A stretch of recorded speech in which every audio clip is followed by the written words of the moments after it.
The Eagles, they have not had a great last month. In fact, things are just looking downright ugly over there. And as crazy as it is to say, considering this is the same franchise that fired Doug Peterson so closely after he won the Super Bowl, what do you make of Nick Sirianni coming off losing the Super Bowl in this ugly month that involved a most recent loss to the Arizona Cardinals? How's his job security looking like? Getting to the Super Bowl with that team, I feel pretty confident is going to buy him 2 more years to right the ship. He has earned the right to fire a coordinator at the very least. That is the thing that I feel is very fair for Nick Sirianni, because as bad as things have gone this year for the Philadelphia Eagles, they're actually relatively explainable. Like, so when Jonathan Gannon was leaving Philadelphia last year, he wasn't transparent with the organization about whether or not he was interested in the Cardinals job, which, by the way, we found out later he and the Cardinals ended up self-reporting a tampering violation that led to a trade of draft picks as a way to settle the tampering violation, because Gannon got a call from the Cardinals general manager that was impermissible because it was the day after they won the NFC Championship, and the window for contact with candidates had closed because the Cardinals didn't hire their general manager in time. And so that was all going down. And because of that, the Eagles could not hire Vic Fangio as defensive coordinator, which, if you'll remember, they hired Vic Fangio for 2 weeks to not teach their defense how to stop Patrick Mahomes in the Super Bowl. And so he was like contracted for hire for 2 weeks, and they wanted Fangio to audition to be the defensive coordinator and get to know the guys a little bit. And then Fangio ended up taking the Dolphins job because the Eagles weren't sure whether Gannon would be staying or not. And so not only did they lose out on Vic Fangio, they lost out on all of the primary defensive coordinator candidates. They settled on Sean Desai, who at the start of the season looked like he was doing a fantastic job as defensive coordinator, and then it fell apart. And now they have Matt Patricia and the revolving door of defensive coordinators there in Philadelphia, combined with the fact that the Eagles have lost 5 players from that Super Bowl defense last year, and the replacements, particularly at the linebacker position, have not been up to snuff. They tried to replace a lot of the talent that they lost, whether it was Javon Hargrave or TJ Edwards or Kaiser White or Chauncey Gardner-Johnson. They tried to replace a lot of those guys with rookies, particularly rookies that were drafted from Georgia. Guys like Nakobe Dean, Jordan Davis in there for Javon Hargrave. Keely Ringo was a 4th-round pick who they were hoping would slide in as a starting corner. And it just hasn't worked out for them this year, in addition to the fact that James Bradbury actually is trash, like Deebo Samuel said. So, as tough as this year has gone for the Eagles, the defensive woes are easy enough to explain away. And on the offensive side of the ball, I mean, they're fine, but they're also at that stage of the season where everyone is exhausted and they're just running like the same 6 plays over and over on Madden at this point, which is fine. They're still able to move the ball. They put up 35 points on the Cardinals, or 31 points on the It's Cardinals. the But Cardinals.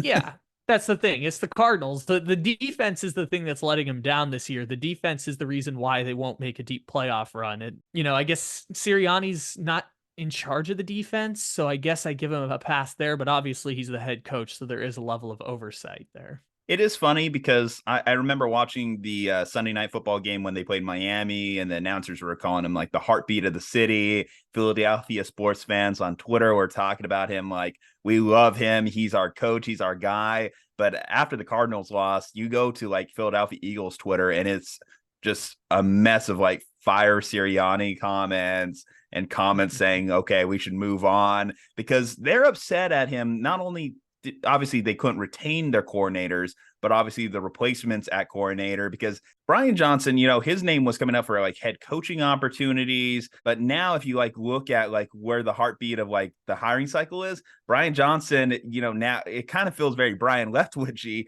but it went from a head coaching candidate to someone too who might also be on the hot seat in terms of, as you mentioned, if they're cycling through the same 6 plays on Madden, that's not a good look for him. And for Sirianni, he gets criticized too because he's more of the CEO type head coach.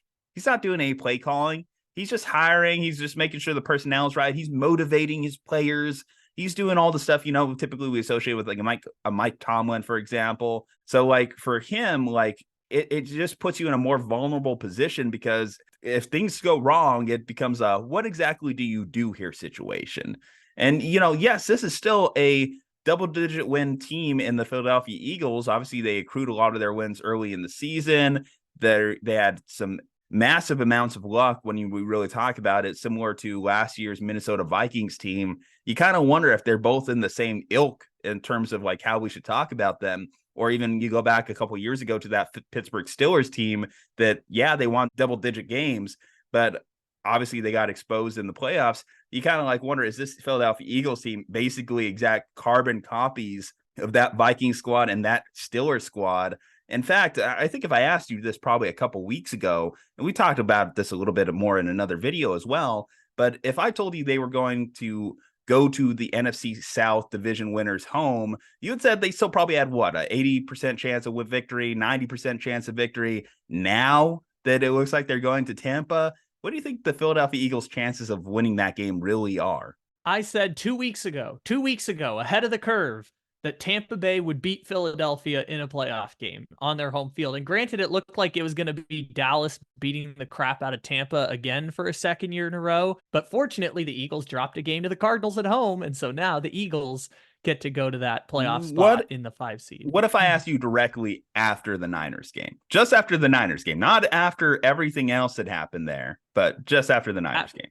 After the Niners game, I would have told you that and I did say that the Eagles are the third best team in the NFC. It is San Francisco, it's Dallas, and it's Philadelphia, but I would have told you that Philadelphia still had a chance to win the Super Bowl. Now I will not say that the Eagles have a chance to win a Super Bowl. There are 6 teams with a chance to win the Super Bowl, and 2 of them are in the NFC. It is San Francisco, and it's maybe Dallas. Those are the only 2 teams that could win the Super Bowl coming out of the NFC. It is not going to be Philadelphia's year. And even if Philadelphia beats Tampa Bay, because I will acknowledge, yes, they have been lucky in 1-score games. And yes, if Gabe Davis runs the right route and Marquez Valdes-Scantling doesn't drop that pass on the Monday Night Football game, maybe the Eagles have a 10-7 record this year, and this weekend is them still fighting for a playoff spot or fighting to get the 6 or 7 seed. Regardless of that, they are still 11-5. They are still going to be the 5 seed in the NFC playoffs. They were super close to still being the number 2 seed in the NFC. So I won't say this is a hit the panic button. I think the best comparison is the 2021 Cardinals, where the 2021 Cardinals started 9-1 on the season, and then they finished the year 1-5, and they were still going to win the NFC West, but then they lost a game to, I think, Detroit late in the season. And that was the year the Lions only won 2 games. Then they ended up getting the 5 seed in the wild card and lost to the Rams. And what happened afterwards that led to Kingsbury getting fired was his play calling stopped getting creative. He started fighting with the quarterback, and that's what led to them making the decision between having to choose Kyler Murray or choose Cliff Kingsbury, and they obviously chose Kyler Murray. And by the way, that's the same way that it fell apart for Doug Peterson in Philadelphia. It was Doug Peterson was beefing with Carson Wentz, and they drafted Jalen Hurts, and Carson Wentz was upset about them drafting Jalen Hurts. He benched Carson Wentz for Jalen Hurts. It was really ugly, and Carson Wentz was not a good teammate in the locker room afterwards. And so if you remember when that happened, the Eagles didn't fire Doug Peterson until 11 days after the season ended, instead of on Black Monday or right after he benched all of his starters to tank for the draft pick and keep the Giants out of the playoffs that year. They didn't fire Doug Peterson right away. They waited 11 or 12 days before they finally moved on from Doug Peterson. So I think they kind of came to the conclusion, we don't want either of you to stick around between Carson Wentz and Doug Peterson because of just how tumultuous that 2020 season was. So obviously Sirianni's not going to get fired this year. They're still a decent team. They're 1 year removed from the Super Bowl. They hit that 33 game plateau where once you play 33 games in the span of 14 months, everyone's exhausted. Bodies start breaking down a couple times. Mentally, people are drained from having to play so much football. I mean, we're kind of seeing some of that in Kansas City right now after 5 consecutive seasons of going to the AFC Championship. Obviously, they don't need to do anything dramatic right now. Next year, the thing that could be to the detriment of Sirianni is if he loses the offense, because the defense is already in shambles. I don't know how many of those players are going to be coming back around, but if he starts losing a grip on the offense and him and Jalen Hurts don't have the best relationship and it's compromising the quarterback that they just paid when they signed him to the contract a record-setting amount of money to and didn't even think twice about signing Jalen Hurts to a record-setting contract, you'll see the tide start to rise a bit in Philadelphia if Sirianni loses a grip on the offense. Well, an interesting report I saw today, actually, too, and this is something just to bookmark as a potential thing that might shift the Philadelphia offense, is the Philadelphia Inquirer is reporting that A.J. Brown is reportedly at the center of locker room frustrations. So, I floated the idea to you a couple weeks ago of Devontae Smith potentially. Philadelphia, you already got your wide receiver one and A.J. Brown, like Devontae Smith. He's coming up for his contract. Why don't you potentially flip him for assets and just try and rebuild this defense a little bit? If A.J. Brown is a locker room problem, maybe I change that logic to pay Devontae Smith and flip him and try and fix your defense that way. What do you think of that? I'm still going to sit in the camp of keep both of your receivers, and it's okay to pay both of them big time money instead of trying to find the next AJ Brown or find the next Devonta Smith, because we've seen AJ Brown get traded once already, and it totally led to the collapse of the Titans as we know it. Their general manager got fired. They rebuilt their entire offense. It looks like Derrick Henry's going Fair, to leave. So fair, but you know, do I need two high level wide receivers when I have a defense that is 29th in scoring defense? Like, I need to fix that. I need to balance my team out somehow.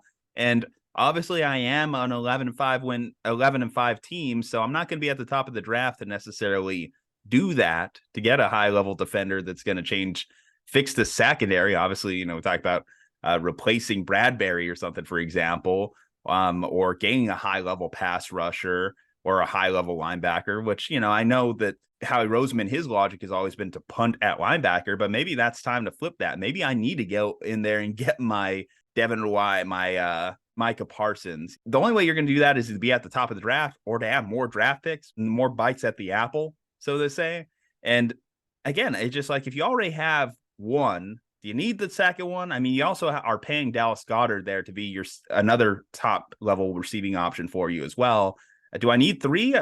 How many? My offense, as you mentioned, it's not necessarily the problem, but I don't know. I guess for me, it comes down to who do you think is more replaceable out of those wide receivers?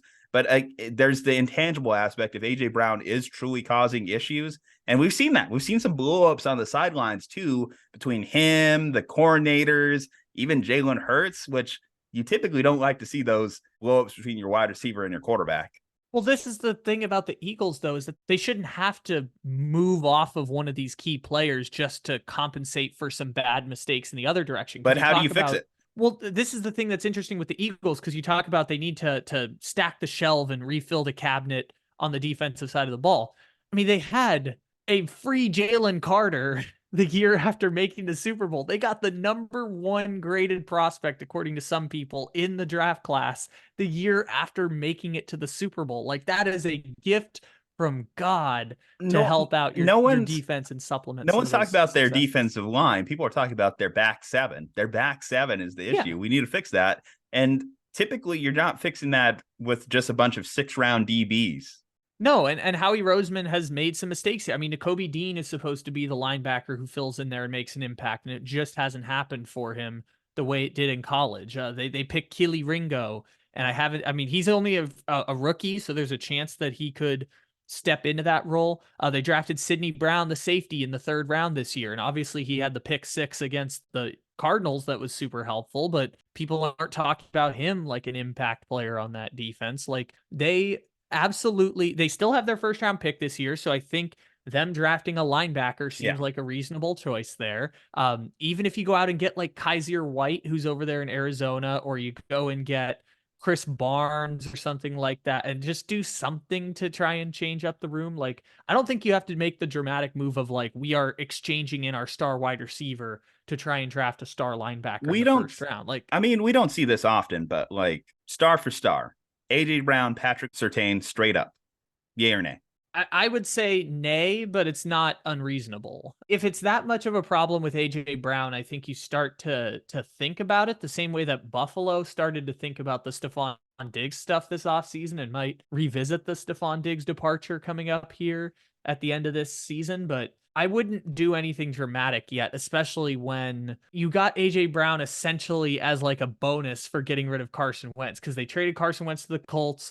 They got a first that could be a second if he plays not a certain number of snaps that turn into a first round pick, and then they flip that first round pick for AJ Brown. I'm not ready to just totally jump off the AJ Brown ship, especially when he's still super productive. And especially when their number 3 receiver right now is the corpse of Julio Jones that is still trying to roll out there and give them some sort of production at the receiver position. Like, if you're doing that, it's acknowledging that you've messed up somewhere along the way, because Howie Roseman's had so many draft picks. He's had so many chips that he can throw at the board to try and fix that defense or keep the offensive line intact. It's just, I guess, market correction, but also this has just been a catastrophically bad season on defense, and I suspect that they'll improve next year just by getting everyone healthy and trading out some of the pieces that have let them down this year, like a James Bradbury. But I don't know if getting rid of AJ Brown or Devonta Smith now is the right answer. I think you keep that core intact, especially when next year's when Jalen Hurts' contract is going to start to kick into effect, and you've got to start to make some of those financial decisions they already have, whether it was not bringing back Isaac Samalu or letting Javon Hargrave walk. I don't think it's a crazy idea to contemplate what Yeah. value you can get for AJ Brown or Devonta Smith. I'm just not, Well, seriously considering it here's another unless someone's throwing a Well, god here's offer another at me. problem though for the Eagles though. Like on defense, again, I keep mentioning you got to fix this defense somehow. Fletcher Cox is up there in years. Darius Slay, he's on the back end of his career too. You are starting to already see the few star pieces I can point to on their defense start to age out. You got to account for that too. Like talk about reloading. You have to fix that somehow. I don't know. I'm just trying to fix the pieces with the current assets I see on this team. Like, how do you do that? I think that that's probably one direction you consider looking, guys. Well, what do you think? Sirianni, hot seat or not? AJ Brown, is he on the hot seat for the Eagles as well? Like to hear your thoughts. Leave a like on the video, subscribe to the channel, follow us on all our social medias. From Juju and Kyle, stay safe, happy, and healthy. We'll see you next time.